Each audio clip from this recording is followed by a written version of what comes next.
Salut à toi et bienvenue dans cet épisode très spécial de Young, Wild and Freelance parce qu'on inaugure aujourd'hui, avec tout un tas de gens incroyables, un format qui va devenir assez récurrent sur le podcast, qui est un format où je ne suis pas seul avec quelqu'un, mais on regroupe des entrepreneurs, des indépendants, des freelances, mais aussi des experts de thématiques pour poser au centre de la table une conversation qui me semble importante à avoir pour vous qui nous écoutez et pour les gens qui entreprennent beaucoup en solo.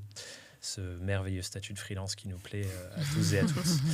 Et aujourd'hui, on s'attaque à un sujet qui est à la fois complexe, difficile, mais je crois aussi source de beaucoup de joie et beaucoup d'amour. En tout cas, c'est ce que je me raconte, on verra si c'est votre expérience. Et ce sujet, c'est la conciliation de la parentalité et de l'aventure entrepreneuriale.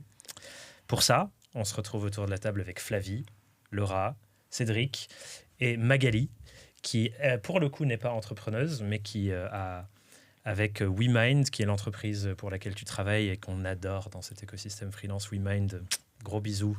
Merci pour votre travail. Vous avez sorti récemment un guide, mais moi, j'aimerais plutôt appeler ça un livre, voire une encyclopédie sur l'aventure de la parentalité quand on est indépendant, avec tous ces sujets autour des droits, de comment ça se passe, enfin, bref, tout ce qu'il faut savoir. Ça a été nommé Indépendant. Je te laisse un peu jusqu'à tout à l'heure pour nous raconter pourquoi et ce que vous aviez envie de dire. Mais j'ai envie de commencer avec vous par un petit tour de table. Et donc, le fonctionnement, c'est que vous allez vous saisir de la bougie de parole qui est au centre de la table pour nous partager, quand vous entendez ce mot « indépendant », qu'est-ce qui vous traverse l'esprit ? Personne ne veut se lancer. C'est le moment où quelqu'un doit se jeter à l'eau. C'est pas un mec qui va commencer. Désolé. Mais... Bon, allez, vas-y, go, j'y vais. Non, moi, je voulais rebondir en disant Young, Wild and Parent. Ça semble tellement antinomique parfois, mais ça me fait plaisir, tu vois, d'être considérée comme telle. Donc déjà, merci pour la petite dédicace. Et un des parents, moi, j'ai l'impression que depuis que je suis indépendante et que j'ai mes enfants, je ne me verrais pas avoir un autre statut qu'indépendante, en fait, pour pouvoir profiter d'eux. Et je trouve ça trop bien, je l'ai fait pour ça, j'en profite intensément. C'est pas simple tous les jours, mais voilà, je vois pas comment on peut être autrement qu'indépendant quand on est parent. Je propose que tu passes dans l'autre sens, comme ça on finit par Magali. Super. Merci Flavie. Je suis assez d'accord avec Flavie. Alors moi, j'étais indépendante avant d'être maman, mais c'est vrai que c'est une super opportunité de vivre pleinement sa maternité, l'avant, l'après et le pendant, même si il y a des hauts et des bas. Et réunir indépendance, garder cette liberté que l'on a dans nos aventures professionnelles et de retrouver cette même liberté dans notre rôle de parent, moi, je trouve que c'est vraiment un beau mix au final. Merci. Écoute, moi j'ai connu les deux, puisque je suis d'abord devenu parent en étant salarié, cadre, j'ai le droit de dire le nom de l'entreprise, cadre à la Fnac. Oui. Donc j'étais salarié, et pour Lucas, le dernier là en février, donc j'étais indépendant. Et encore une fois, pour moi, il n'y a pas de mieux ou pas mieux, il y a deux expériences très différentes, notamment en termes parce qu'en effet, il y a beaucoup de liberté quand on est indépendant sur le moyen et long terme, je trouve, en termes d'agencement du temps, etc. Mais c'est vrai que sur l'accueil du postpartum, tu vois, sur le tout début, le fait d'avoir été salarié, d'avoir pris mon congé paternité, d'avoir pu prendre un congé parental aussi, tu as quand même une liberté d'esprit qui est tout autre. Parce que, mine de rien, quand tu es indépendant, même si, tu vois, j'avais vraiment anticipé, on en avait parlé, même si j'avais anticipé énormément de choses, tu vois, il me restait peut-être encore 10% de charge de travail et tu as toujours cette tâche de fond en mode est-ce que le business ça va, tu vois, est-ce que le podcast tourne, est-ce que le chiffre d'affaires ça va bien tenir, etc. Est-ce que les clients vont bien être là au retour. Donc tu as ce petit truc que tu n'as pas quand tu es salarié par exemple. Tu vois, donc moi c'est une expérience de vie que j'apprécie énormément parce qu'au-delà du postpartum immédiat, en effet, j'y vois plus de liberté, plus de marge de manœuvre, ce qui me permet d'être là, etc. Donc je trouve ça vraiment chouette.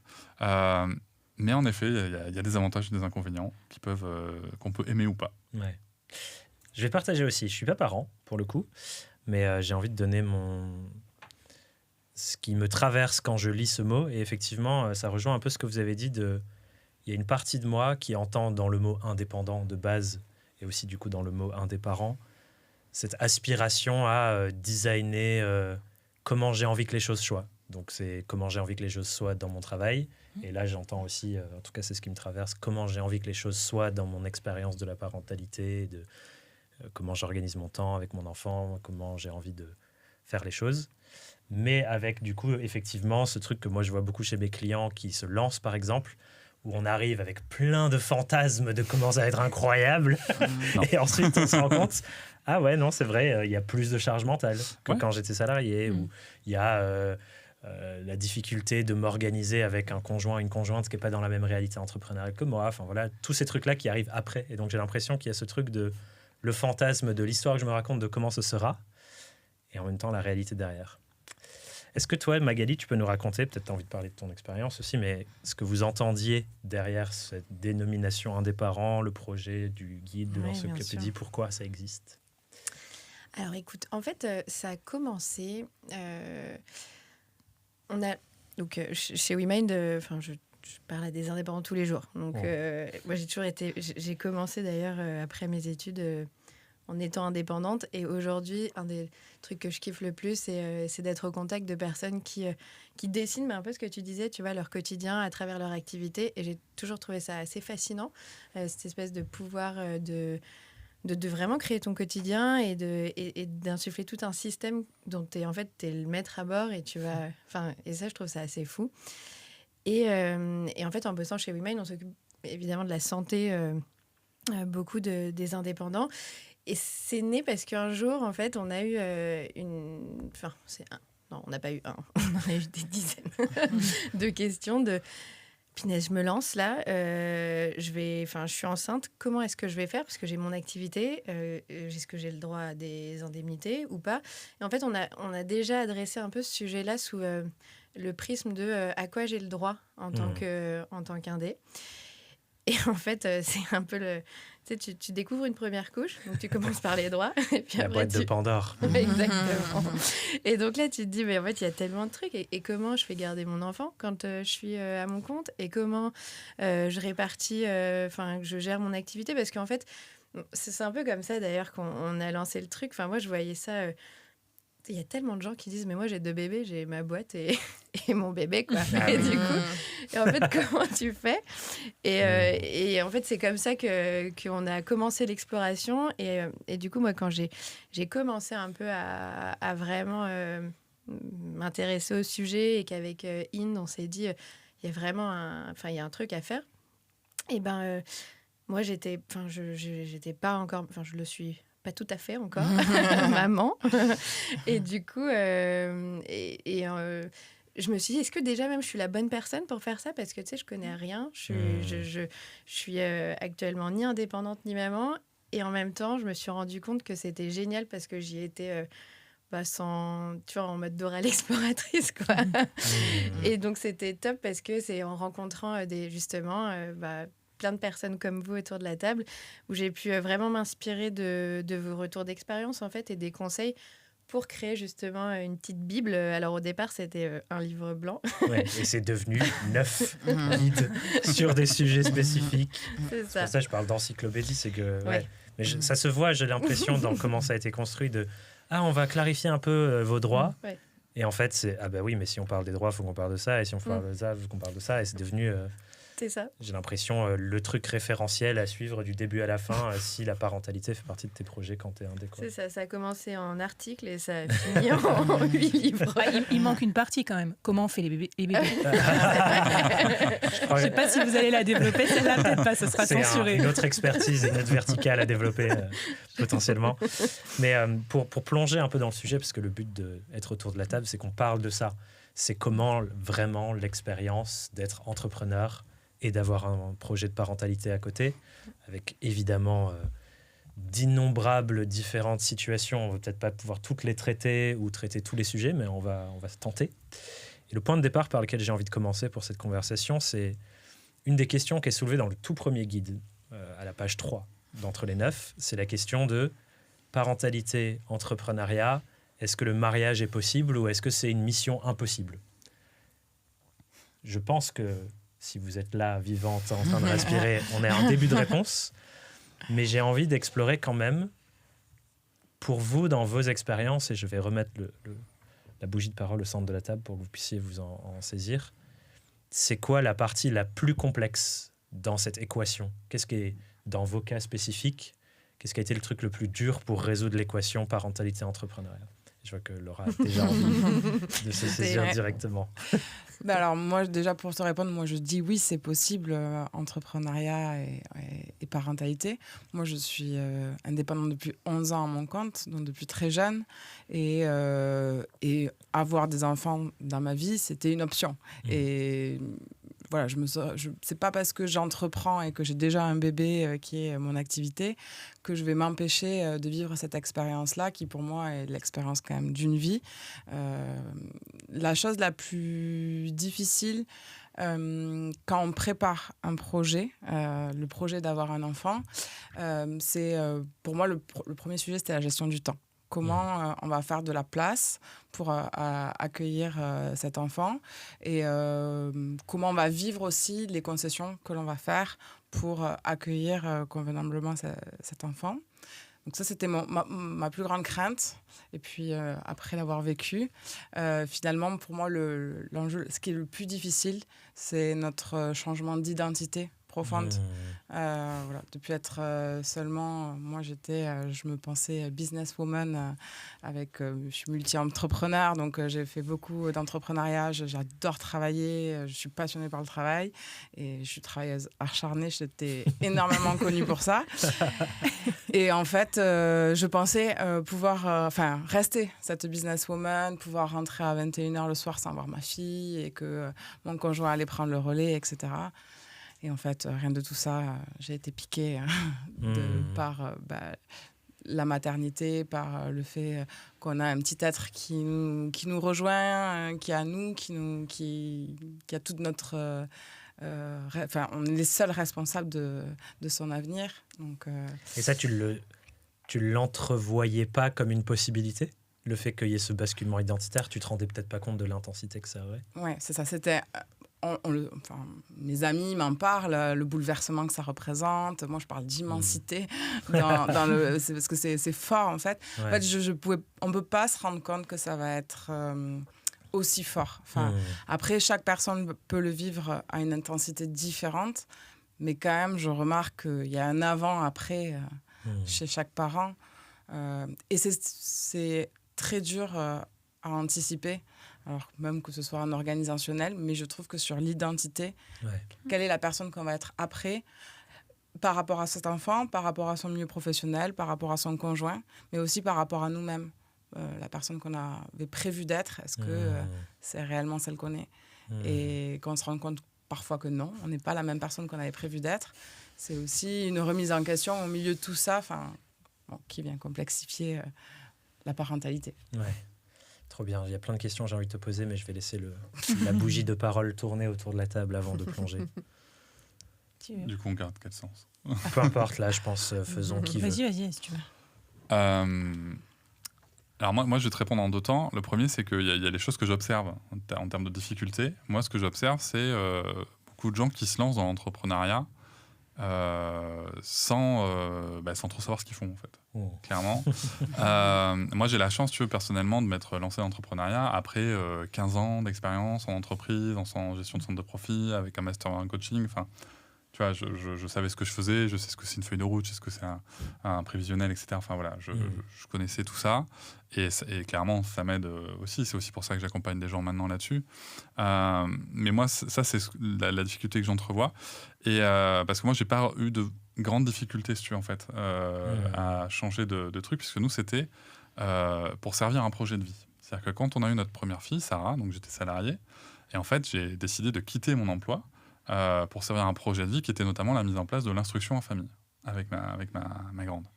Et nous, en fait, on s'est posé exactement la question inverse de toi. C'est-à-dire que c'était ma compagne, elle est chirurgienne dentiste. C'est le plus gros revenu du foyer. On n'y touche pas trop. D'accord. Clairement, c'est la sécurité. Même si on lui a dégagé du temps, on ne lui touche pas trop. Et nous, en fait, on s'est dit plutôt, on a le temps de Sarah, donc ma grande, qu'il va falloir accompagner. Comment est-ce qu'on cale de l'entreprise là-dedans? Tu vois? Et ce chemin de réflexion-là, qui a été donc à l'opposé, en fait, finalement, c'est ce qui a amené aussi à un rythme de travail, un rythme de vie, qui était très en harmonie. Ça a d'ailleurs étonné beaucoup de gens, parce qu'en fait, les deux années que ça a duré, l'instruction famille, j'ai pris extrêmement peu de vacances. Et parce qu'en fait, j'en avais pas besoin. Tu vois, contrairement à quand j'étais salarié, ou même peut-être un peu plus maintenant quand même, mais tu vois, j'en avais pas besoin. Et donc, c'est vraiment un changement de vie très différent. Aussi avec des concessions aussi sur le niveau de vie, puisque j'ai aucun problème à le dire, j'avais des droits au chômage que j'ai complètement utilisés et que j'invite tous les gens qui se lancent à partir du principe qu'au début, ils vont rien gagner et qu'ils doivent se caler sur leur chômage. Parce que voilà. Mais si tu veux, nous, c'était vraiment cette autre réflexion-là. C'était l'entrepreneuriat pour servir un projet de vie. Pour qu'on soit tous et toutes alignés. Et là-dessus, par contre, en effet, tu te découvres des possibilités que tu n'auras jamais avec le salariat, quoi, clairement. Et c'est chouette parce que tu sais ce que tu as quitté, tu sais la sécurité que tu as quittée, mais tu vois aussi la liberté. Et là, je ne parle même pas de liberté d'argent, de trucs, de je fais ce que je veux, de la liberté de voir ton enfant grandir. Ça, c'est ouf. C'est quoi le truc difficile là-dedans? Parce que c'est aussi ça de ce que tu partageais tout à l'heure, j'ai l'impression que ça s'accompagne, cette liberté, d'une charge mentale. Est-ce que ça a été ça le truc le plus difficile pour toi, pour vous en couple? Ce qui a été difficile, ça a été de vraiment changer le paradigme de la place de l'enfant, parce que chez nous, l'enfant est central. Vous avez bien compris, un projet de vie autour de l'instruction en famille, la place de l'enfant est quand même très centrale. Et on l'entend même dans l'organisation du temps. Elle a la priorité de notre temps et on s'organise autour. Et là, la difficulté, ça a été justement de comment je fais, comment aussi est-ce que je brise quelques codes. Par exemple, je crois d'ailleurs, Magali, qu'on avait fait nos premières réunions avec Sarah à côté, c'est ça, c'est en fait, il y a des gens qui ont... Alors, déjà à la base, moi, je n'avais pas ce projet-là, je n'avais pas prévu d'être podcasteur, auteur, conférencier, etc. Ça, c'est une autre histoire. Mais en tout cas, quand je me suis retrouvé à faire des réunions, à faire des rendez-vous, à parler avec des marques, à parler avec des invités des fois, en fait, c'était en présence de ma fille. Et finalement, en fait, il y a des gens qui ont refusé, là je ne citerai pas les marques, mais il y a des gens qui ont refusé catégoriquement la présence d'un enfant. Voilà. Et je leur ai gentiment dit, écoute, tu as une marque de parentalité, de périnatalité, quel sens ça a qu'on puisse pas faire une réunion avec la présence d'un enfant? Ouais, tu comprends, ça va peut-être nous déranger, mais ça nous dérange quoi, 5 minutes, tu vois, dans Pierre. Et ça a quel sens, tu vois? Non, mais en plus, c'est le sujet que tu adresses. Ça paraît complètement. Tu travailles dans le mauvais business. Tu vois, c'est ça. Je n'aime pas les enfants. Et ça, c'était vraiment le début. Mais tu vois, là, ma fille était grande. Il y avait, elle avait 1 an et demi, 2 ans. Donc, tu vois, il y avait aussi quand même... c'était pas les mêmes enjeux qu'avec un bébé. Là, tu vois, avec Lucas, c'était encore différent. Là, la difficulté, ça a vraiment été de me dire... là, maintenant que j'ai plus de chômage et que j'ai une dynamique commerciale, créative, etc. qui tourne, il faut que je trouve d'autres idées. Et là, encore une fois, ça a été de comment est-ce que je pense. Le truc, c'est qu'il y a l'enfant qui est dans mon espace de travail. J'ai pas le choix.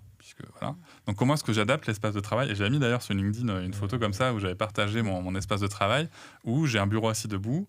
Donc je porte beaucoup bébé en porte-bébé par exemple, donc je me suis acheté un tapis de marche aussi pour perdre un peu de poids, mais et pour la forme parce que la sédentarité c'est un sujet.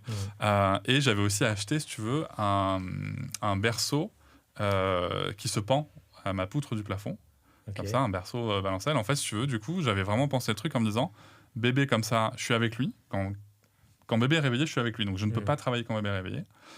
Mais quand bébé a envie de dormir ou quand je l'endors, comme ça, je peux marcher, je peux faire mes mails en même temps. Et dès qu'il s'endort, je peux détacher, je peux le mettre dans le berceau qui est à ma hauteur, tu vois, sur mon truc où je suis en train de marcher à côté de lui.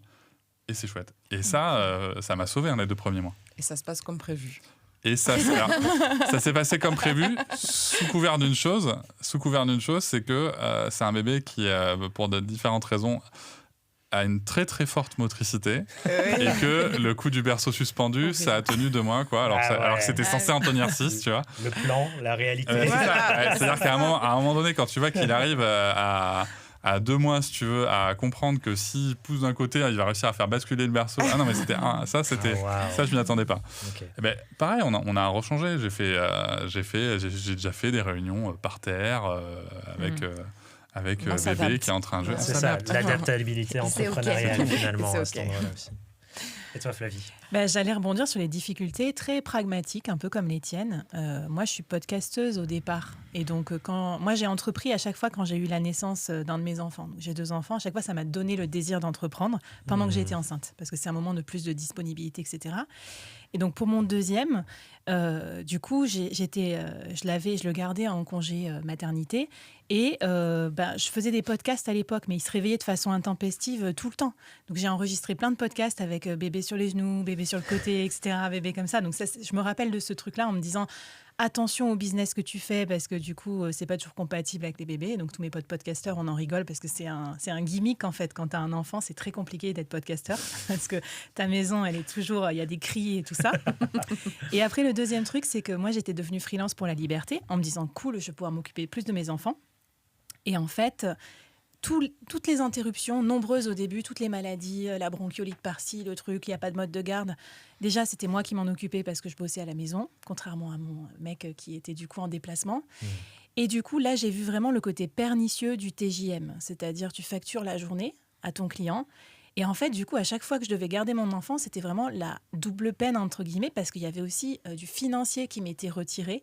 Et ça, je l'ai très mal vécu, en fait, contrairement au salariat où genre, tu poses une journée et c'est un peu transparent. Tu te rends pas compte de ce que tu perds en chiffre d'affaires. Et je me suis dit au début, dès ma première année, waouh, je suis en risque, en fait, parce qu'il y a plein de journées où je peux pas bosser, je peux pas facturer et ça me mettait en risque financier. Et je pense que c'est ça qui a fait naître en moi ce désir de sortir de la vente du temps, de sortir du présentéisme, d'essayer de trouver un business model un peu qui soit plus scalable d'une certaine manière. Voilà, en fait, c'est venu de là. Comme quoi aussi, les bébés, ils nous donnent des idées, tu vois. Alors qu'au départ, je me pensais libre. Je me suis dit, je suis pas si libre que ça, puisque je suis encore dans la contrainte temps. Voilà, et moi, je trouve que la parentalité, ça te montre vraiment à quel point, tu vois, des trucs moi, que j'ai appris dans le cadre de mon master en management et tout, que le temps et l'énergie sont tes ressources les plus précieuses, et à qui tu les donnes, en fait. À qui tu les donnes. Et en fait, quand tu as un bébé, tu n'as pas trop le choix de le donner au bébé. Si tu n'as pas vraiment le choix. Parce que sinon, il ne survit pas. Sinon, il ne survit pas. Et puis, il y a aussi ton projet de relation avec ton enfant. Tu vois. Enfin, moi, j'ai un projet avec mes 2 enfants. J'ai des projets de relation, d'attachement sécure, etc., de beaucoup de présence. Et qu'en effet, la peine, si tu ne l'as pas financièrement, tu vas l'avoir relationnellement. Et de la culpabilité beaucoup. Ça, c'est plus du côté très parental. Mais je trouve qu'en effet, ça te permet vraiment de te dire ok, mon temps et mon énergie, c'est en priorité pour mes enfants, ensuite ma compagne, etc. Bien entendu, j'ouvre la parenthèse il y a des moments exceptionnels, il y a des opportunités sur un temps court qui peuvent se présenter. Mais je trouve que ça te recentre bien sur les priorités, tu vois. Ouais, et encore, je te dis ça, moi, je suis pas tout pour mon enfant. Tu vois, dans une certaine forme de parentalité, j'ai aussi une forme d'indépendance, y compris dans ma parentalité, où par exemple, je les fais garder, j'ai une nounou, tu vois, ils vont à l'école maintenant, mais donc, j'avais peut-être pas autant de dévouement parental que toi pour les garder sur mon temps de travail. Et moi, justement, j'avais sacralisé du temps aussi pour développer mon entreprise, parce qu'à un moment, je voyais les journées s'enchaîner et je me dis, je vais où comme ça, en fait? Tu vois, je suis en train de pouponner, ce qui est très important. Mais j'ai un projet de développement d'entreprise viable et rentable, sinon je ne pourrais pas rattraper mon salaire d'avant et je n'ai pas envie de me précariser juste du fait de l'arrivée d'un enfant. J'adore que la bougie devienne un truc. Vas-y, Laura. Non, moi j'ai envie de rebondir puisque en fait, je ne vis pas tout à fait la même chose dans le sens où j'étais indépendante depuis 8 ans avant de tomber enceinte. Et par exemple, la notion de TJM, moi je suis une anti-TJM, mais depuis hyper longtemps. Je vends.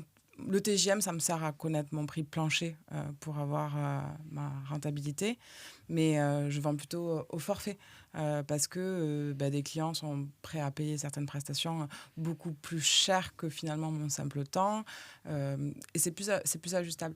Et du coup, par exemple, on parlait tout à l'heure qu'on ne déconnectait pas totalement quand on était indépendant, en congé maternité, etc.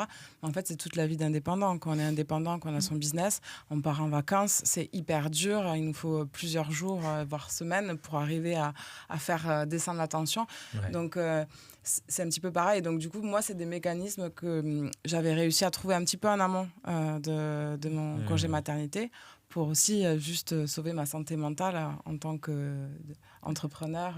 Tu n'étais pas à la fois néo-entrepreneur et néo-maman. Ça, c'est chaud de combiner les deux. Ouais. C'est ce que j'entendais dans le premier partage de Cédric, que toutes les inconnues qui viennent avec le fait d'entreprendre, si c'est déjà ça prend une énorme charge mentale. rajouter toutes les inconnues de la parentalité, c'est encore plus. Et voilà, c'est dur de gérer plein de trucs que tu maîtrises pas en même temps. C'est pas facile, quoi. Et donc, ce que j'entends, c'est effectivement, vous deux, vous aviez un bagage. Et toi aussi, je pense, Flavie, au final, avec ton expérience de travail salarié avant, il y a un bagage qui fait que la charge de l'inconnu de la parentalité pèse peut-être moins sur le fait que j'ai déjà une assise à côté. Et en même temps, je sais que toi, tu as fait beaucoup d'exploration avec le podcast, plein de nouvelles choses. C'est hyper intéressant. Vas-y, Magali. Est-ce que je peux Peut-on me passer la bougie, s'il vous plaît? En fait, ça me fait, de vous écouter là, tous les 3-4, ça me fait penser aussi globalement à toutes les interviews que j'avais menées. Et un peu en parallèle à ce que je suis en train de vivre, je vais vous raconter. J'ai un peu le sentiment, moi, si je devais prendre beaucoup de recul, que quand je regarde une personne qui est indépendante, il y a une espèce d'adaptation au quotidien qui est incroyable, quoi. Tu vois, on peut parler de surf. T'es sur ta planche, il y a une grosse vague, une petite vague, machin, je saute, je monte. Et en fait, j'ai l'impression que dans la parentalité, il y a des choses assez similaires. Et que je pense que j'imagine que tout le monde ne peut pas être indépendant. Tu vois, t'as envie, t'as pas envie, et c'est propre à chacun. Comme tout le monde ne peut pas être parent, et c'est pareil, tu vois. Mais en tout cas, dans ces deux expériences, il y a un truc hyper commun là-dessus sur je suis obligée de m'adapter. Tu parlais tout à l'heure de chamboulement, tu parlais de gérer ton énergie. Enfin, moi, je suis à quelques mois de grossesse et je vois bien déjà le chamboulement qui est en train de se passer. Et tu vois, tout à l'heure, ça m'a serré la gorge quand t'en parlais. Je me suis dit, wow. Le but du podcast n'est pas de traumatiser Magali. Mais tu vois, c'était un truc de... Je vois rien qu'au bout de quelques mois, je vois tous ces chamboulements qui sont en train de se passer, où mon énergie, je la maîtrise pas comme je veux, où il y a plein de trucs qui sont en train de changer.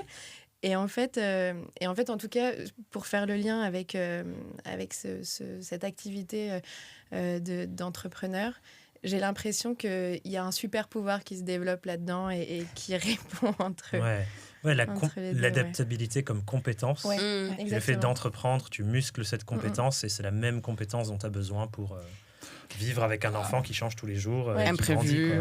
Après, en soi, ça dépend aussi d'où tu pars au début, tu vois. Clairement, moi, si tu veux, d'avoir eu cette expérience en entreprise avec les responsabilités que j'avais et tout, il y a un grand débat qu'on pourra, c'est pas celui du podcast, mais entre management et parentalité, même combat bien souvent, la délégation, etc., bien souvent. Et tu vois, moi, du coup, quand j'étais juste solopreneur, j'avais en effet cette grande difficulté pendant les vacances à lâcher. Là, tu vois, j'ai une assistante depuis le mois de mai, j'ai une personne qui monte mes épisodes. Cet été, j'ai pu prendre un peu de vacances. Aucun problème à lâcher. Parce que tu as des gens derrière à qui tu peux lâcher, faire confiance, et parce que tu as cette expérience en entreprise. Et tu vois, pareil, cette adaptabilité, je pense que ça dépend vraiment des expériences, tu vois, parce que moi, je trouve ça génial parce que, tu vois, je vais parler un peu de ma compagne. Elle quand elle a un imprévu qui arrive, elle peut potentiellement avoir un risque vital engagé, elle gère. Mais à partir du moment où c'est un problème organisationnel, elle est perdue. Alors que moi, dès que c'est un risque, organisationnel, alors que moi, un risque organisationnel, pas de problème, je suis chill au total, mais je me coupe un doigt, je peux tomber dans les pommes. Mais ce qui est clair, c'est que aussi, moi, on me dit souvent, mais comment tu fais pour gérer tout ce que tu fais en même temps et tes deux enfants, etc. Moi, j'ai déménagé à Nantes en plus pendant que j'étais enceinte. Enfin, j'ai fait la totale, tu vois. La meuf qui change de vie, qui pète un câble pendant sa deuxième grossesse, comme beaucoup. Et bien non, au contraire, moi, je trouve que ça aide à relativiser. Parce qu'en fait, tu parlais de surf. Moi, le fait de faire du surf à côté, c'est tellement dur, c'est tellement ingrat qu'après, j'ai l'impression que l'entrepreneuriat, c'est facile. Parfois, la parentalité, ça fait ça aussi. Tu te dis, c'est compliqué, etc. Du coup, l'entreprise, c'est chill, en fait. Tu vois, ton client, il te dit non, tu recommences, tu rediscutes. Donc, voilà. Je pense qu'il ne faut pas le voir que comme une contrainte, mais c'est aussi, tu viens un truc qui muscle certaines qualités et qui t'aide à relativiser et à décompresser aussi, parce que même si c'est de la fatigue, moi, je me dis, mais merci tous les jours d'avoir mes enfants, ce fameux tunnel qui permet aussi d'arrêter d'être obsédé par sa boîte, de faire autre chose, de partir en vacances avec eux. C'est plus efficace. Ouais. Tu utilisais quoi, garde-fou, non, tout à l'heure, garde-fou.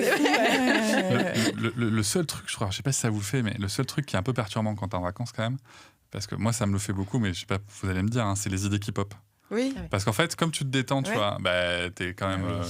ta créativité, pour ma part, ça flamboie, tu vois. Et oui. Et là, tu as les idées qui pop. Donc, moi, je fais des petits audios, tu vois, sur l'Apple Watch, mais t'es là, t'es voir la petite, tu fais, hop là, une idée, excusez-moi, Oui, mais c'était ce que je voulais dire, c'est pas forcément négatif, on est toujours quand même un peu connecté à ce qu'on aime faire, à notre passion, à ce qu'on aime faire. Mais là, t'es plus dans la contrainte du travail, tu vois. Je trouve que t'es vraiment dans ce qui est cool dans notre travail. C'est-à-dire, t'as une idée et tu te dis, hop, par contre, il faut juste se contenir pour pas se dire, allez, ça me fait trop. J'adore le yoga et souvent, je me rends compte que pendant les séances, j'ai des idées comme ça tout le temps. Et en fait, maintenant, je viens toujours avec un petit carnet. C'est con, mais sinon, je serai pas dans ma séance et je vais avoir le truc. Faut pas que j'oublie. Moi, Noëlla m'envoie des textos pendant l'allaitement, tu sais. Pour pas oublier ce à quoi elle est en train de penser. Il y a un épisode sur Young, Wild and Freelance, quelque part, un vieil épisode avec quelqu'un qui explique ce qui se passe dans le cerveau qui justifie le fait que tu aies tes meilleures idées sous la douche quand tu es en pause et tout. Donc, je vais pas rentrer dans l'explication, mais vous écouterez cet épisode. Ça roule.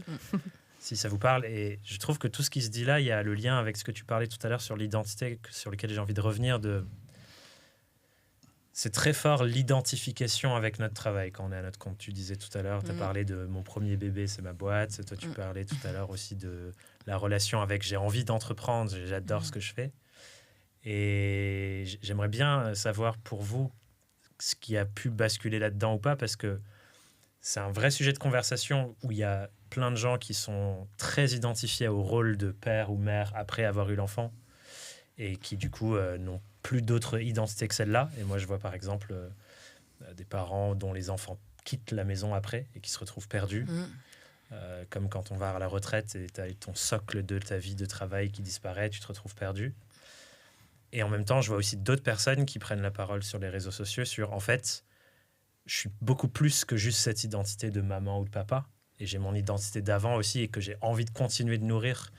Et il y a plein de gens qui disent, mais qui es-tu pour laisser ton enfant en garde? Enfin, voilà, il y a Enfin, on le dit aux femmes. Oui, on le dit beaucoup aux femmes. C'est ça, mais soyons clairs. C'est bien de le préciser. C'est clair, on le dit beaucoup aux femmes. Surtout.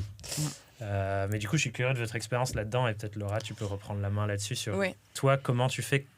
Est-ce que tu y arrives à faire coexister ton identité propre de toi, toute seule, l'être humaine qui avance, et en même temps ton identité de mère?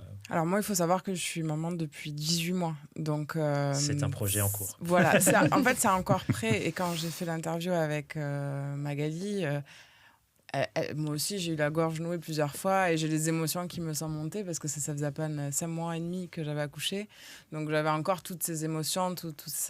Donc, je pense que c'est un choc, en fait. Moi j'ai vécu ça comme un choc parce que j'avais beau m'y être préparée.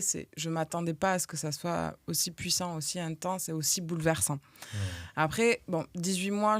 Pour moi, j'utilise beaucoup aussi l'expression c'est un chemin, je suis en chemin.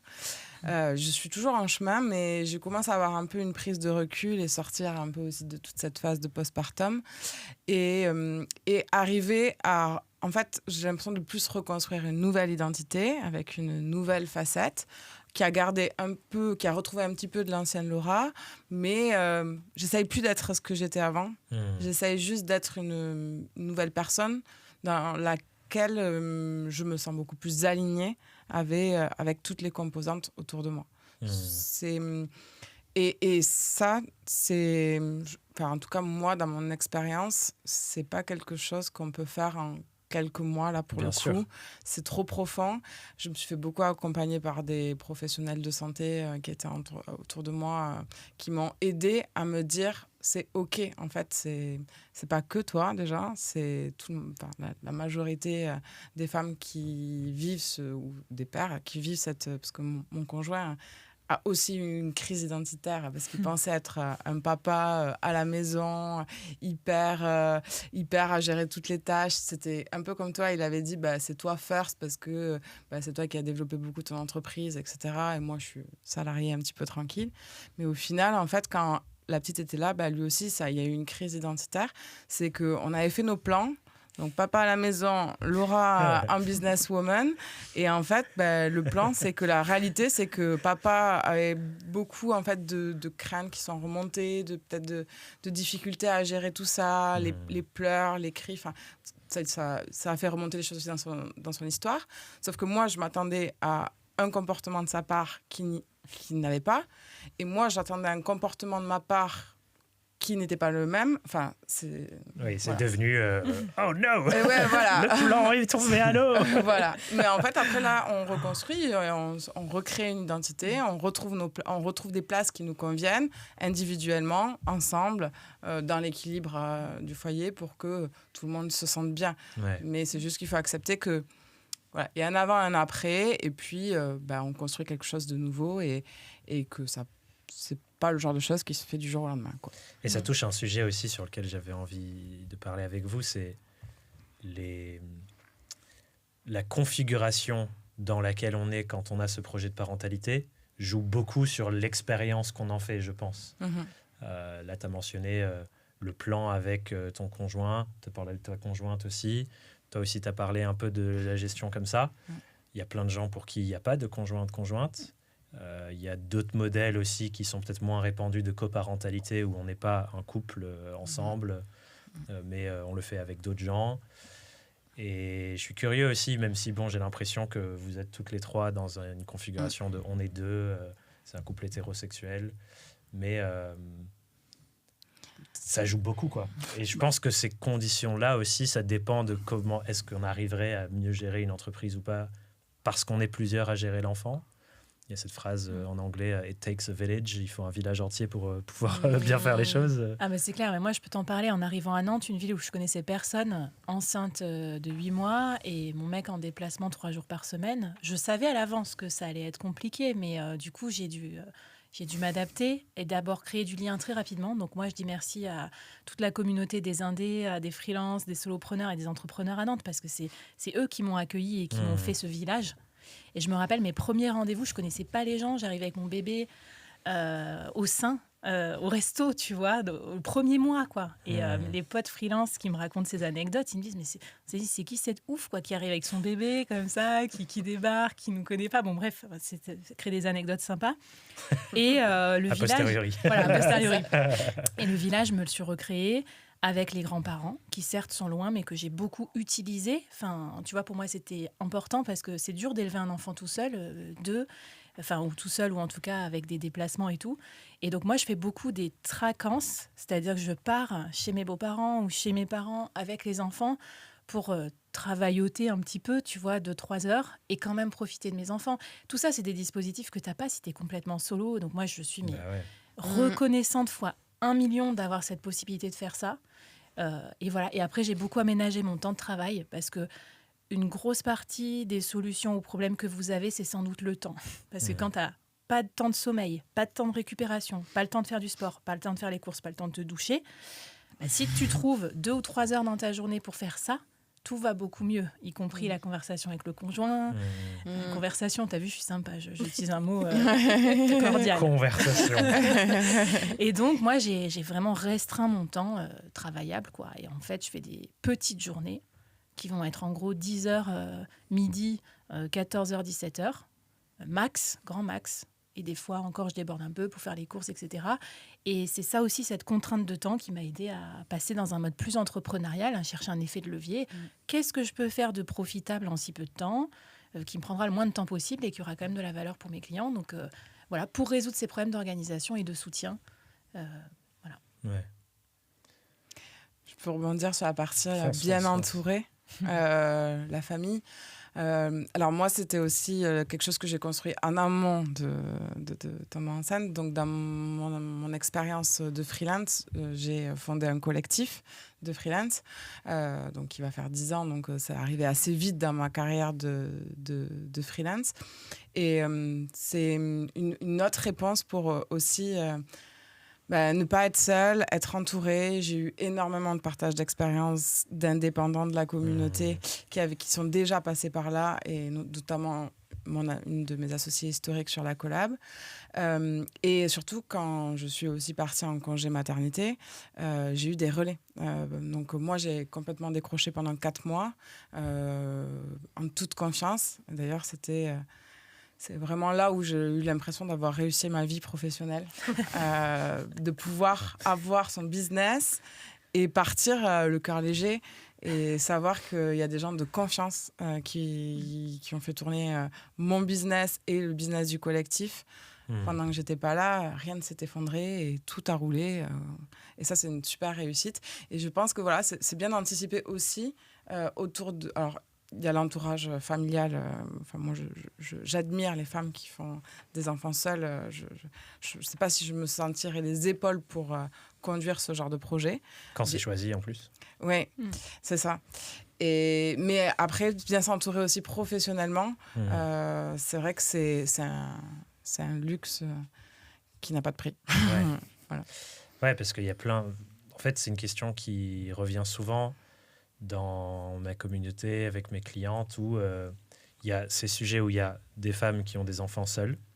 Et donc, l'organisation pour venir à un cours en ligne ou pour suivre nos séminaires ou des trucs comme ça, complètement différente de le conjoint est OK, tu le leur laisses.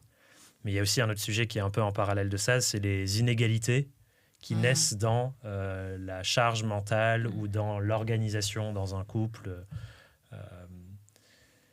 qui est souvent très genrée et différente. Et il y a eu des sujets avec des clientes qui ont quasi toute la charge de gérer les enfants, toute la charge de gérer la maison, et pour qui on a eu les deux cas. On a eu le cas je peux pas venir en séminaire à cause de ça, et on a eu le cas merci pour ça, parce que c'est la seule raison pour laquelle j'ai le droit de m'échapper, c'est d'utiliser la carte je vais en séminaire business. Et là c'est le seul moment où c'est accepté qu'elles partent, et du coup elles ont cuisiné tous les repas du week-end, enfin tout géré en amont, quoi. Et ça c'est aussi un enjeu, je pense, qu'il faut mentionner, c'est en fonction de où on est sur le spectre des privilèges, notre expérience de la parentalité et de l'entrepreneuriat est très différent, quoi. Je pense que c'est un sujet dont toi tu parles beaucoup sur le podcast. Oui, après, moi ce que tu évoquais, ce qui est évoqué, moi c'est quelque chose pour lequel j'ai... Enfin, les gens que je coach viennent me voir pour ça, que ce soit des hommes ou des femmes. Voilà, moi, je suis pas coach en parentalité, mais c'est vraiment une organisation de vie, du coup, vraiment à chaque fois. Et en effet, on a ces sujets sur l'organisation des tâches, etc. Et c'est hyper intéressant ce que tu dis, parce que je trouve qu'il y a deux choses. Il y a d'une part le fait de...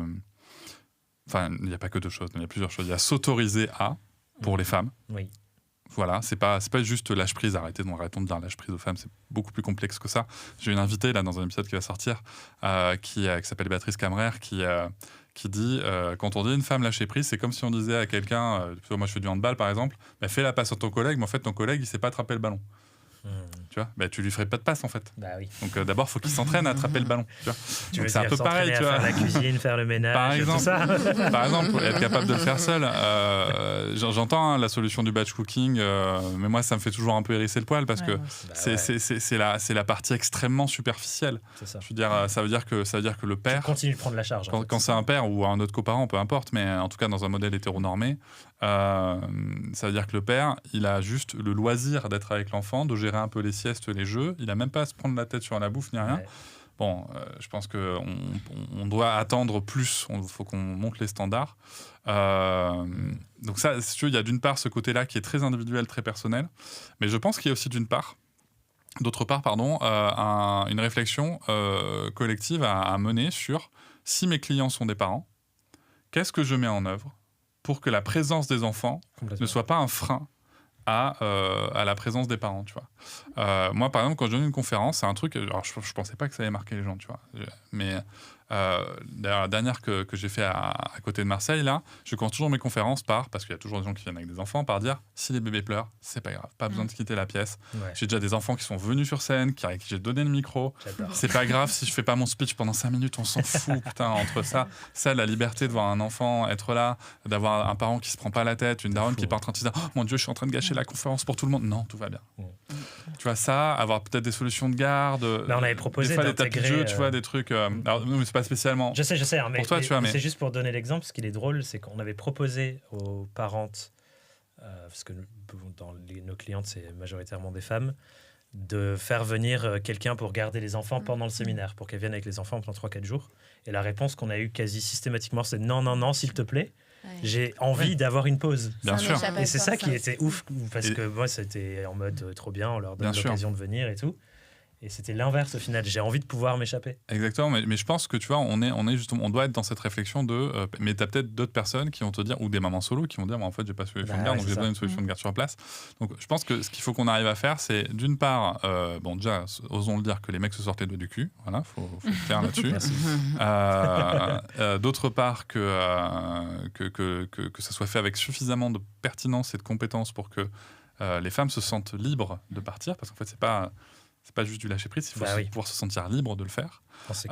Et d'autre part, ensuite, mais sur tous les pans, à partir du moment où on travaille avec des parents, de se dire comment est-ce que j'intègre cette dimension parent, tu vois. Ouais. Et si je peux me permettre, je pense qu'on a la double peine quand on est parent, et surtout mère et entrepreneur, c'est qu'on a ce côté un peu sacrificiel qui est un peu mis dans notre ADN, surtout pour l'entrepreneuriat, quoi. Comme s'il fallait travailler tout le temps pour faire pousser son entreprise. Et moi, je me rappelle très bien, au début, j'étais en pétage de câble avec mon petit bébé, je faisais toute la semaine pendant les 3 jours de déplacement, là. Et après, j'ai arrêté, j'ai dit que je foutais rien en tâches ménagères pendant 3 jours, pendant que monsieur était en déplacement. Je foutais pas rien, je m'occupais déjà des enfants toute seule pendant 3 jours. Je faisais pas une machine, pas un lave-vaisselle, rien. Il rentrait, il s'occupait des trucs. Et tu vois, j'ai eu du mal à lâcher ça. Et après, j'ai lâché ça, j'ai lâché d'autres choses. Et je pense au quotidien des indépendants, tu vois, ceux qui sont crevés mais qui ne s'autorisent pas une sieste, ceux qui sont entre 2 missions clients mais qui vont quand même bourriner, alors que les missions entre 2 missions clients, il faut se reposer parce qu'après, on sait qu'on n'a que des pics et des creux dans la vie d'indépendant. Donc voilà, je pense qu'il faut qu'on ne soit pas trop un parent sacrificiel et peut-être pas trop un entrepreneur sacrificiel. En fait, en vrai, dans une entreprise, qu'est-ce qui se passe quand tu t'aperçois que dans une équipe, il y a des gens qui en branlent pas une et des gens qui font plus que leur travail? Et bien, à un moment, tu poses les choses, quoi. Enfin, normalement, si on veut pas que les gens partent en burn-out ou en arrêt maladie, normalement, en tant que responsable d'équipe ou quoi, tu vas poser les choses, si tu veux. Ou s'il n'y a pas de responsable d'équipe, à un moment, on va faire une réunion d'équipe. Enfin, il faut, en tout cas. Il y a des boîtes où ça se passe pas, mais bon, il faut. Beaucoup de boîtes où ça se passe pas. Il faut. Et nous, et tu vois, moi, des fois, ma compagne, ça énerve un peu parce que je vois bien que j'ai des tics, tu vois, de management qui ressortent. Mais combien de fois est-ce qu'on fait le point, tu vois, parce que à un moment.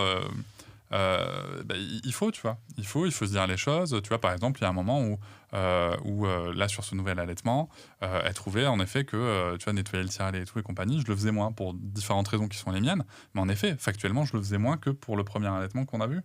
Et voilà. Et en fait, nous, on a dans une communication où elle me le dit. Elle me dit, tu vois, du coup, là, je me sens pas épaulé, c'est un peu dur pour moi. Je lui ai expliqué pourquoi je le faisais moins, parce que moi aussi, je me sentais moins impliqué dans cet allaitement, etc.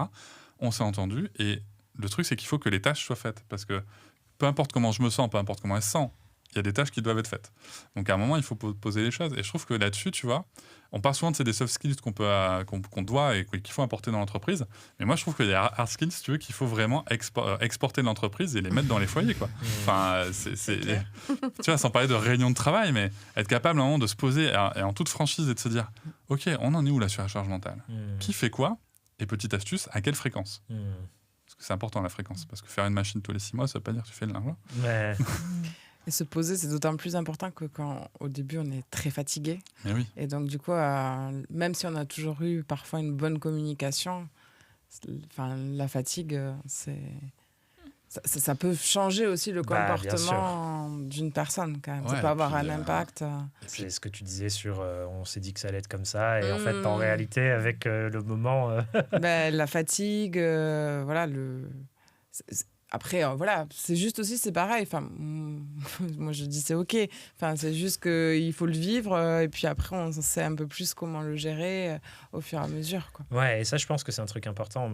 Là on est aussi en train de parler de vivre mieux, préparer les choses, etc. Mais je pense qu'il y a un ingrédient, comme avec l'entrepreneuriat, que quoi que tu fasses en amont, ça sera jamais fluide et 100% parfait. Et qu'il faut aussi embrasser l'incertitude qui va avec et le fait que ce sera jamais comme tu pensais que ça allait l'être et être apaisé avec ça, quoi. Moi, je suis trop OK avec ça. C'est marrant, tu vois, parce que j'ai fait un épisode avec un couple de psy. Intense. Non, mais vraiment, tu vois, parce que je m'étais dit, c'est des amis, mais je m'étais dit, est-ce que être psychologue, tu vois, c'est un facteur de protection par rapport aux difficultés parentales ? Alors, pas vraiment. Mais dans leur facteur de protection, ils ont quand même souligné le fait qu'en devenant psychologue, ils avaient, de par leurs travaux et leur travail avec leurs patients, leurs patientes, etc., ils avaient toléré une plus grande tolérance à l'incertitude, en fait. Ils avaient vraiment travaillé ça dans leur parcours.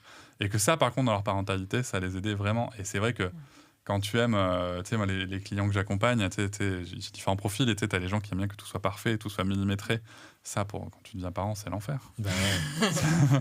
Non, ça va être le chaos. Et en fait, tu apprends un peu à embrasser le chaos aussi quand tu deviens parent, je trouve, Oui. encore plus que du coup en étant indépendant, quoi.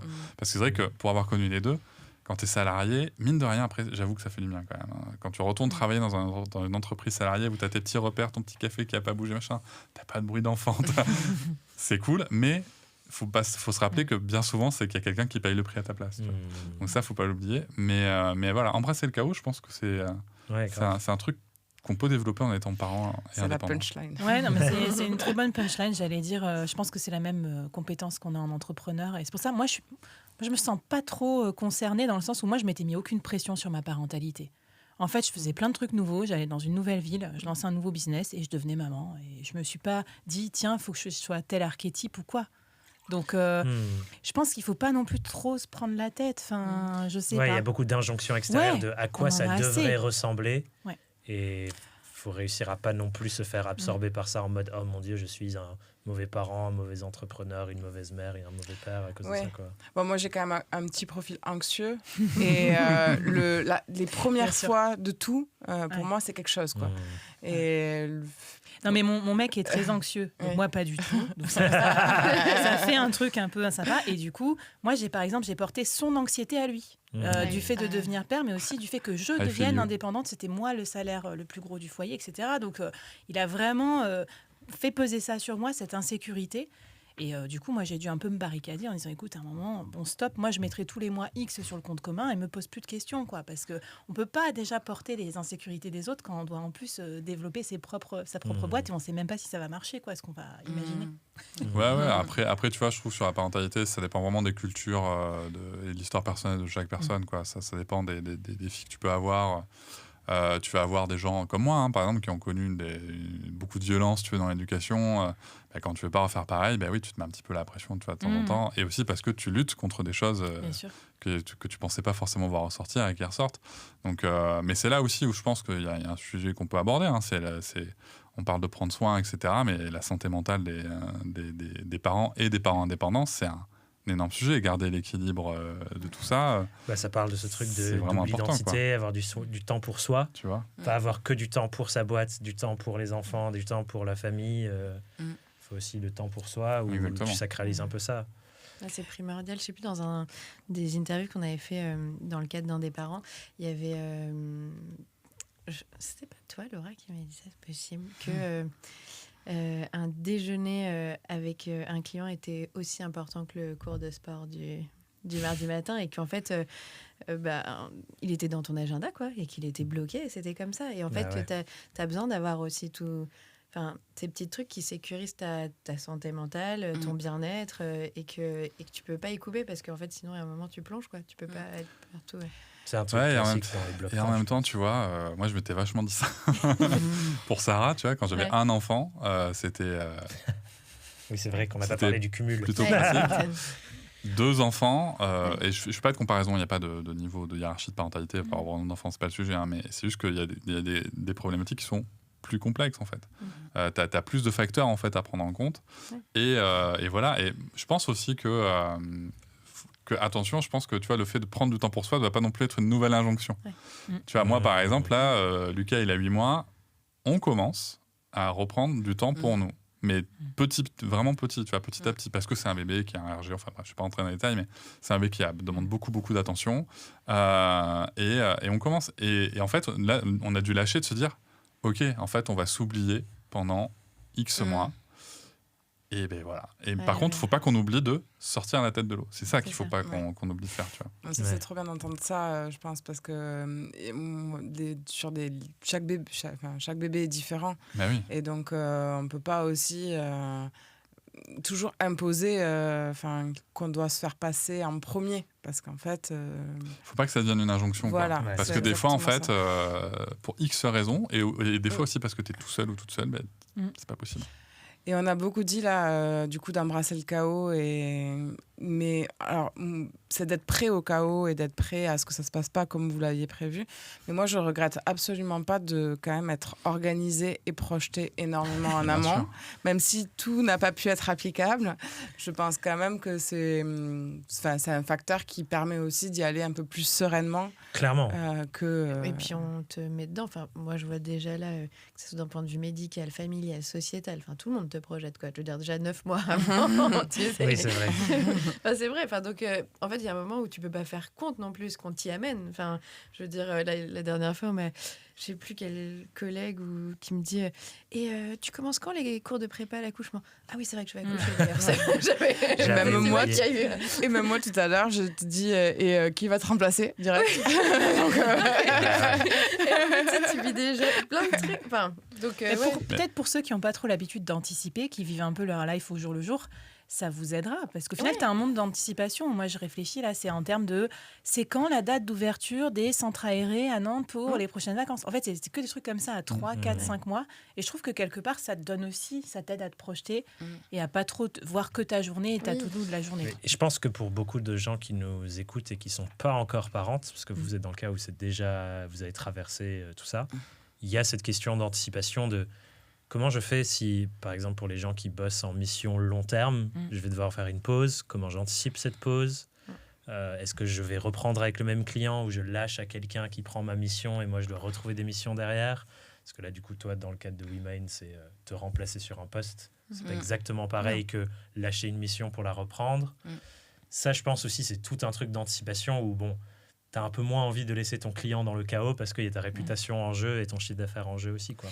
Moi, je peux te répondre là-dessus parce que souvent, les gens qui viennent s'intéresser à la scalabilité, c'est des futurs parents. En fait, c'est fou parce qu'en fait, mis face au pied du mur, quoi, ils se disent « Ah putain, mais je pourrais plus facturer là pendant 3-4 mois ou qu'est-ce qui va se passer? Ou je veux changer des choses à ma vie, je veux pas bosser autant. » Donc, ils réfléchissent à ils veulent plus qu'il y ait un rapport « Je suis présent, temps oui. égale argent, je veux moins changer. » de présentéisme et tout. Et donc, moi, ce que je conseillerais, c'est de toute façon, avant même que ça arrive, ne pas travailler à 100% pour ses clients en facturable. Garder du temps pour travailler sur son business, c'est un truc qu'on dit souvent. Créer ton média, te faire connaître ta spécialité de freelancing pour pas que tout s'arrête et tout soit en jachère le temps que tu t'en ailles. Parce que tu pourrais très bien anticiper, programmer des trucs ou ne serait-ce qu'avoir une forme de trafic naturel qui vient et générer quand même des leads. Et puis, parfois, 3 mois, ça passe vite. En fait, ça te permet quand même de retrouver des leads à ton arrivée. Donc, d'un point de vue stricto sensu business classique, je dirais de faire ça. Et que c'est un bon mode de fonctionnement que tu aies des enfants ou que tu n'en aies jamais, en fait. Parce que juste, tu te gardes un peu de temps pour toi et tu n'es pas en mode que pour ton client. Pour que quand après, il s'en aille, tu te retrouves le bec dans l'eau. C'est quand même aussi un truc qu'on vit vachement quand on est indépendant. T'as fait quoi, toi, Laura? Parce que dans notre cas avec Flavie, enfin, moi, j'ai pas eu les enfants, mais Flavie, toi, tu es dans un cas plutôt de j'ai une entreprise avec des produits et un média, donc c'est pas exactement pareil que beaucoup de freelances qui écoutent, qui sont en mission, quoi. C'est je vais chez le client ou je bosse de chez moi avec le client. Toi, tu es plus dans cette réalité. Ouais.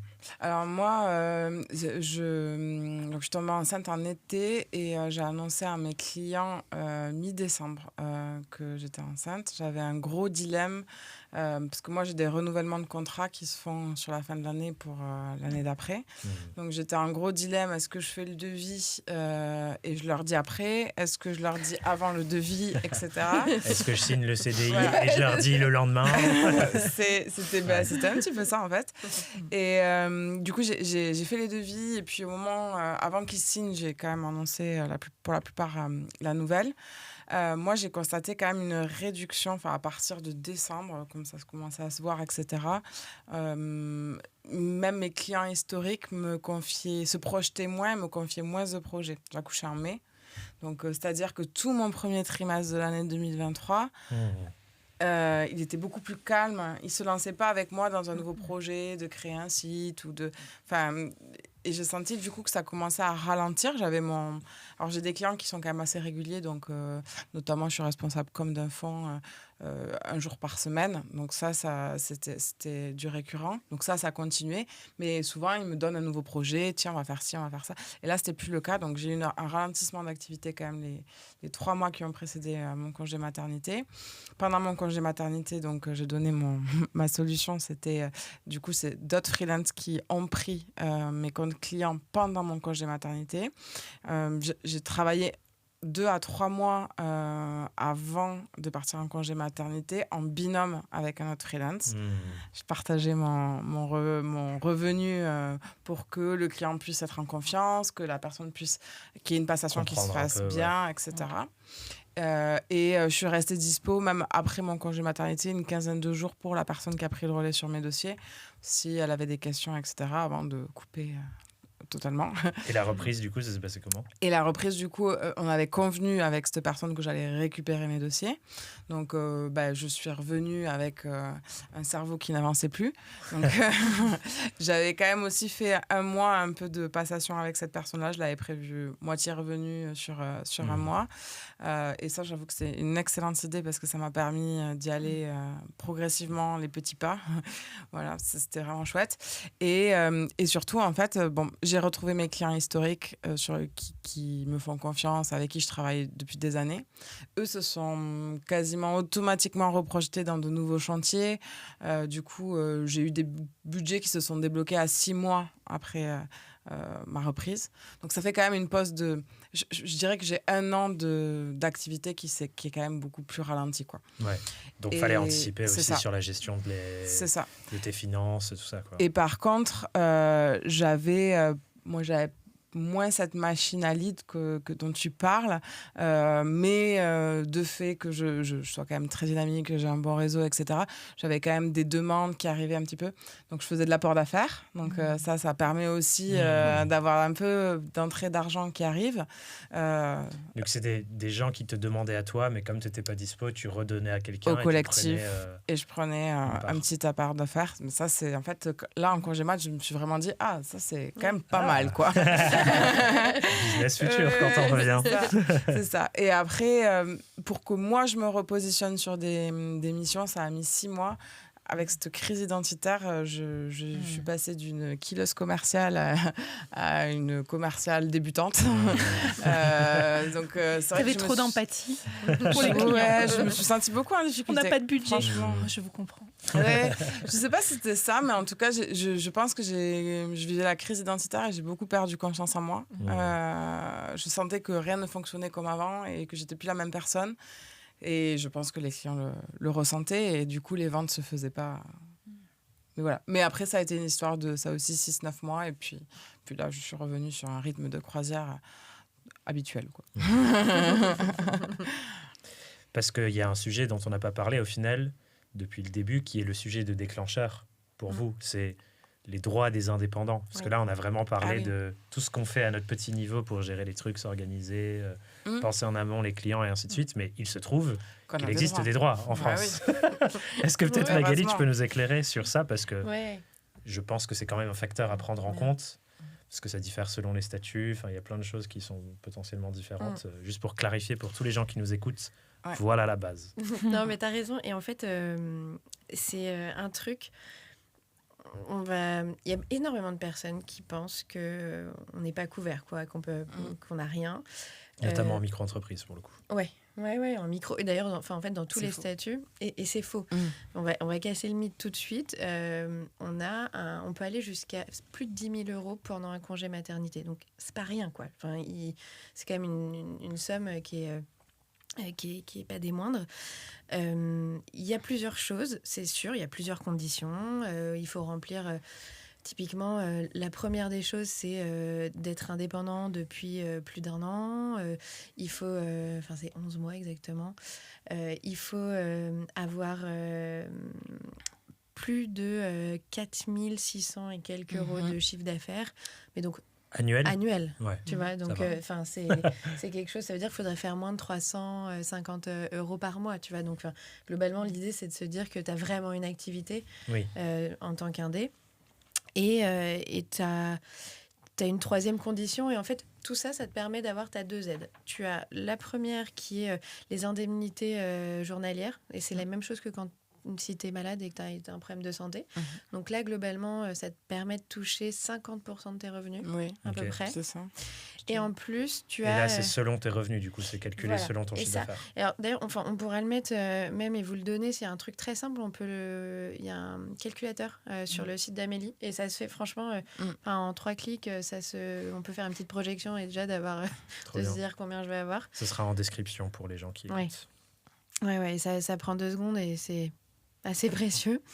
Et ensuite, tu as une deuxième aide qui est l'allocation forfaitaire de repos maternel. Et donc là, en fait, c'est en gros, si tu dépasses les fameux 4 000 € de chiffre d'affaires, tu as, pareil, une somme qui est autour de 3 ou 4 000 € qui est versée en 2 fois, en fait, au début de ton congé maternité, puis à la fin. Et en gros, pareil, ce qu'il faut... En fait, le droit et les indemnités ont beaucoup évolué ces derniers temps. Déjà, la première des choses, c'est que ça a été allongé sur le temps des salariés, alors qu'avant, ce n'était pas le cas. Donc aujourd'hui, quand tu es indé, tu as le droit à 16 semaines. Et la troisième condition dont je ne vous ai pas parlé tout à l'heure, c'était il faut s'arrêter minimum 8 semaines. Comme les salariés.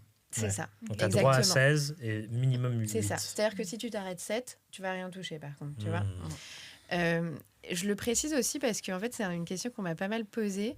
C'est 8 semaines ne veut pas dire 8 semaines sans facturer. Tu parlais d'apport d'affaires. Ce que j'allais dire, comment ils vérifient si tu as une facture, un paiement qui intervient à un autre moment. Ouais, tu peux... imagine tu es photographe et que tes photos sont sur une banque d'images, tu vois, une photothèque, tu as le droit de recevoir... Enfin, ça veut pas dire qu'il y a 0 de chiffre d'affaires, en fait. C'est que tu ne vends pas ton temps. Donc, tu n'as pas de TJM à ce moment-là, tu ne factures pas du temps pendant ces fameuses 8 semaines. Mais tu peux continuer à... C'est quand même ça fait toute la différence quand même. Donc la scalabilité de j'ai des produits un peu plus passifs fait sens. Tu fais les deux. Absolument. Donc, Du coup, c'est comme un arrêt de travail. Ils peuvent venir checker chez toi que tu sois pas en train de travailler. C'est ça en fait la condition finale. C'est ça en fait. Tu dois pas. Enfin, c'est pas du temps que tu vas facturer quoi. Ok. Et est-ce que ça marche aussi pour les congés paternité parce que tu as dit congé maternité? Ouais, là c'était le focus maternité. Pour le congé paternité, tu as aussi les 3 conditions. Et ce qu'il faut. Ce dont tu as le droit, c'est les fameuses indemnités journalières. Et qui sont pareil, allongées. Là, on a 1 mois maintenant, qui était ça qui a changé, je crois, c'est l'année dernière. On n'est pas. Je peux te répondre. Ah ouais, je pense en fait, c'est simple, c'est où tu fais moins de 5 000 € par an et tu vas toucher 150 € tout court. Sinon, si tu fais plus de 5 000 € par an, tu vas toucher 1 500 €. Voilà, pour tes 28 jours. C'est aussi simple que ça. 1 euro près, des fois, il y a des gens qui seraient déçus du coup. Non, mais ça vaut le coup de. Ça vaut le coup de. Non, mais ça vaut le coup de ça, parce que si tu as une petite activité d'auto-entreprise, tu veux, et que tu te dis, tiens, je vais essayer de facturer un petit peu plus l'année avant de devenir papa. Tu vois, je pensais pas parce que moi. Tu vas t'assurer ton congé paternité quand même. Qui était enceinte salariée et avant de partir, je sais bien que ça soit des si petits plafonds de 5 000 parce qu'en gros, tu peux ouvrir ta micro en parallèle, commencer à chiffrer un petit peu en parallèle de ton taf et après partir et profiter de ton congé, c'est chouette aussi. Clairement, et en plus, il y a un truc qui, pendant crise Covid, a évolué, c'est que tu peux... avant, tu étais obligé d'avoir 3 ans de revenus. Tu en faisais la somme de tes 3 années, la moyenne. Et maintenant, tu peux comptabiliser tes années de salarié avant. En gros, tu peux... donc, il faut avoir cotisé en tant qu'indépendant minimum pendant les 1 an. Mais par contre, avant, tu peux aussi... là aussi, tu vois, c'est...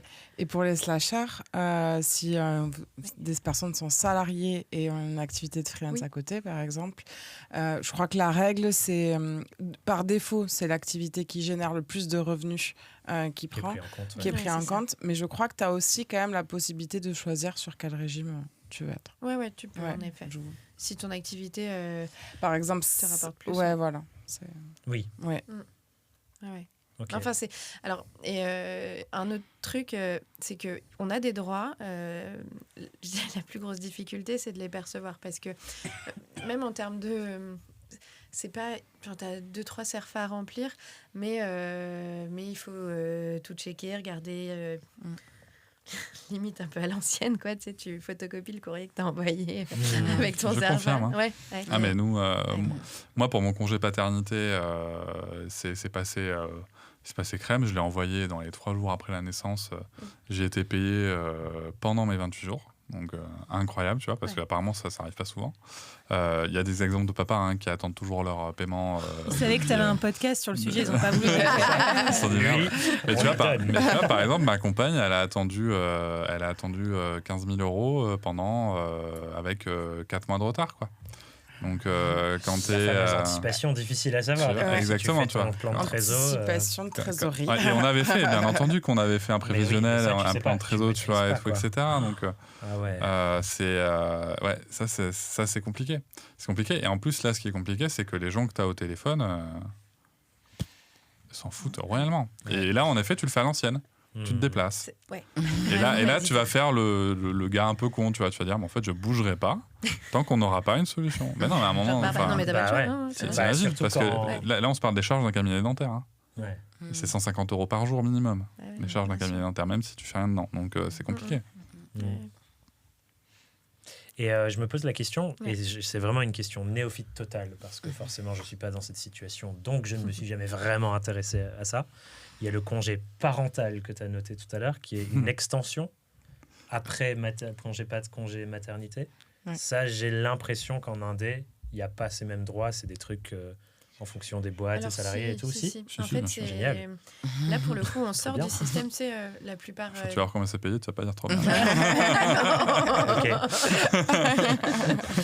Pour le coup, je suis en découverte, donc je pose les questions que les gens qui écoutent se posent peut-être.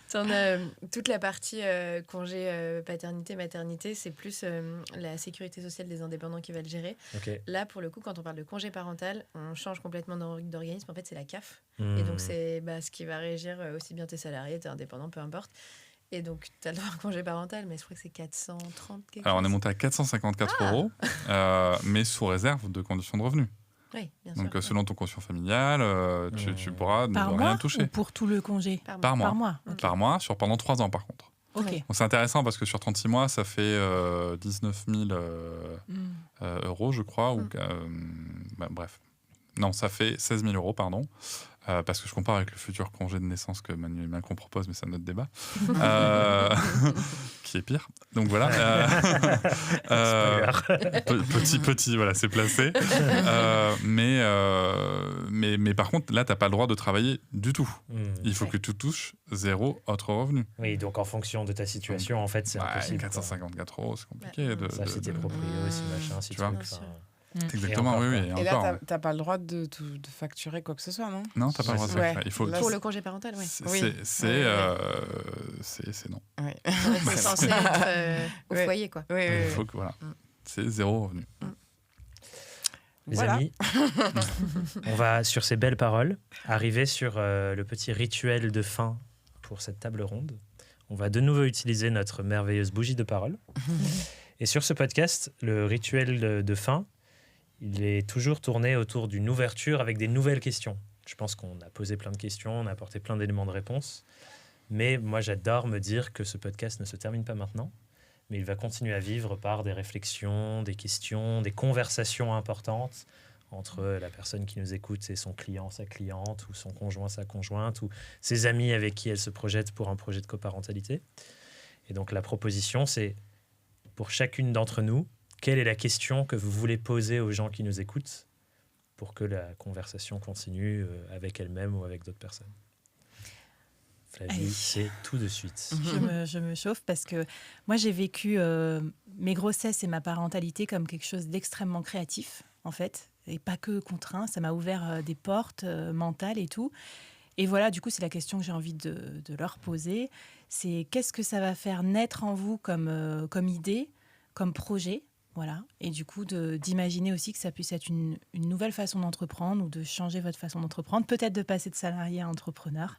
Voilà. Quel projet peut-être vous autorisiez pas aussi dans un contexte qui était le vôtre aujourd'hui et que, avec l'arrivée d'un enfant, vous auriez envie de changer de lieu, changer de façon de vivre, etc. Trop bien. Voilà ma question. Merci Flavie. J'avoue, je vais prendre parce que la mienne se ressemble beaucoup. Moi, quand tu as dit ça, dans ma tête, il y a un truc qui résonnait fort, c'est « et si c'était possible » en fait. Tu vois, donc ça rejoint un peu, mais ouais. De concilier les envies bien avec sûr, la parentalité. Quoi. De se dire que je peux justement prendre, dessiner mon quotidien comme je l'ai toujours rêvé. Quoi. Alors moi, l'ouverture, elle me vient, ça fait écho avec les possibilités, mais elle me vient d'une mentor qui m'a accompagnée, qui s'appelle Karine, qui a une entreprise qui s'appelle Karine et Jeff, qui fait des bocaux bio. Et c'est une femme exceptionnelle. Elle a 7 enfants à qui elle a donné de la classe jusqu'au collège ou lycée, je ne sais plus dire. Et elle a monté une boîte qui fait des millions de chiffres d'affaires. Aujourd'hui, elle vit à Los Angeles. Et donc, aujourd'hui, j'ai un enfant. Je me pose la question du deuxième. Est-ce que j'y vais? Est-ce que j'y vais pas? J'ai peur, j'ai pas peur. Et comment on fait pour en avoir 7? Un business, quoi. Voilà, ça sera mon ouverture. Du coup, c'est quoi la question, pardon? L'ouverture, c'est jusqu'à combien d'enfants et bébés on peut avoir, entreprise et plusieurs enfants. Ouais, casser la croyance autour de déjà, c'est trop, et se dire, en fait... peut-être c'est possible, quoi. C'est ça. Ça rejoint le « et si c'était possible » au final. C'est ça. Moi, la question que j'aimerais poser aux gens qui nous écoutent, c'est qu'on a beaucoup parlé d'une réalité qu'on vit tous et toutes. C'est cette espèce de déconstruction de l'identité, des croyances qu'on peut avoir autour du travail, autour des priorités. Voilà, des constructions très profondes. C'est un mot aussi qui est très à la mode, déconstruction, donc je vais l'utiliser. Mais on se pose rarement la question de la reconstruction. Et on a un petit peu évoqué qu'est-ce qu'on veut reconstruire à la place. Et ça, c'est important déjà de se poser la question. Donc, qu'est-ce que vous voulez, vous, qui nous écoutez, reconstruire à la place quand vous allez commencer à déconstruire vos schémas, que ce soit sur le travail, la parentalité, etc. Mais posez-vous aussi la question de comment vous allez les reconstruire, parce que ça, on ne se la pose pas souvent. Donc, voilà, petite anticipation. Très juste. Merci. Moi, je vais poser une question très terre-à-terre parce que je trouve que les vôtres, elles sont toutes incroyables. Et je pense que c'est déjà beaucoup et les gens n'ont peut-être pas réussi à capter toutes les questions. Donc, rembobinez de 30 secondes et écoutez les questions. Moi, la seule question que je vais vous poser pour toutes les personnes qui nous écoutent, c'est est-ce que vous allez cliquer sur le lien dans la description pour télécharger les 9 guides de WeMind? Parce que là, on a ouvert plein de boîtes, mais... je trouve que c'est aussi hyper aidant d'avoir ce que vous avez construit, conçu dans ces guides, qui est vraiment plan d'action de A à Z, par ordre chronologique, avant, pendant, après, et tout ce qu'il faut savoir. Et bon, on a vu que c'était un terrain miné de beaucoup d'inconnus, la parentalité avec l'entrepreneuriat en même temps. Ça vaut le coup d'avoir un truc plus fluide, où on suit le guide, quoi. Sachant que c'est gratuit. Ouais. Et c'est vraiment de l'or en barre. Donc, moi, c'est ça la question. Est-ce que vous allez cliquer sur le lien dans la description? D'autant plus que s'il y a un endroit où je sais, dans cet écosystème entrepreneurial où tout le monde vous promet monts et merveilles, s'il y a un endroit où je sais qu'on prendra soin de vous et où on parle vraiment des vrais sujets, c'est chez WeMind. Et encore une fois, j'ai envie de dire un énorme merci pour le taf incroyable que vous faites. Confiance incroyable en ce que vous faites et merci pour tout le soin que vous mettez dans votre ouvrage au quotidien. Avec plaisir. Je rebondis vite fait sur ce que tu viens de dire parce que il y a en effet plein de guides et on a projeté en 2025 d'en faire un autre. Teasing. Exactement. Vous l'avez entendu ici en premier. Absolument. Il fera grand bruit. Et celui-ci, et c'est pour ça que bien sûr, plus on sera à cliquer et à télécharger, ça nous donnera encore plus de force, que l'objectif, en fait, c'est d'aller en créer un pour le pousser auprès du gouvernement. Et en fait, l'idée, c'est un peu de faire un manifeste de aujourd'hui, on a des droits, qu'est-ce qu'on veut pour demain, et d'aller soumettre plein de propositions justement au gouvernement. Donc, incroyable. Comme un congé paternité paritaire. Par exemple. Je ne l'avais pas encore dit. Fallait le placer.